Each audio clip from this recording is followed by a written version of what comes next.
Find Me in the H presents. Hey guys, I'm Sarah and this is Rocio, and we're at the Hooters Kirby right now. We're going to be closed for the next week, getting our remodel done. We'll be opening up soon. Check back at the Hooters Kirby Facebook page for all updates as soon as you can get your coldest beer, your hottest wings, and see your most favorite Hooter girls. We'll see you soon, guys. Hey, come on, follow me. Okay, so we're going to give you a behind-the-scene look at what's going on at Hooters Kirby this week.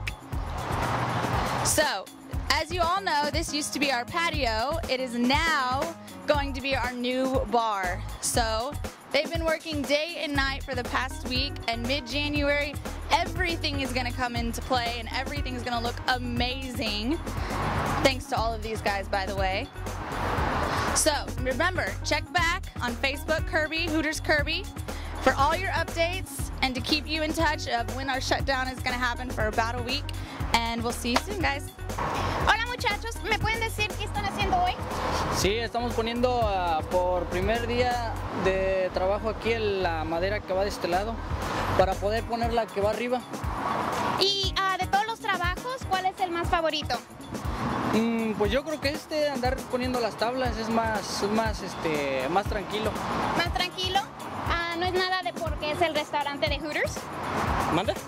¿No le gusta porque es el restaurante de Hooters? Sí. ¿Sí? Sí. Nos gusta más que menos que quede bien el trabajo, la fachada de afuera. Así que están haciendo un buen trabajo para que quede el restaurante bonito. Sí. Ahora muchachos, ¿me pueden explicar cómo se usa esa pistola? Ajá. Sí, antes que nada le tenemos que meter clavos de este lado. Ok.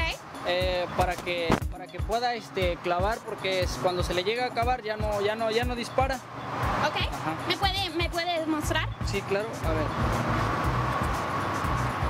Tenemos que hacerlo hacia atrás. Ponérselo aquí en este lado. Y ya aquí en la orilla, porque la otra baja aquí. Entonces tiene que ir en esta orilla. Así. Y así es como se hace. Haz todo.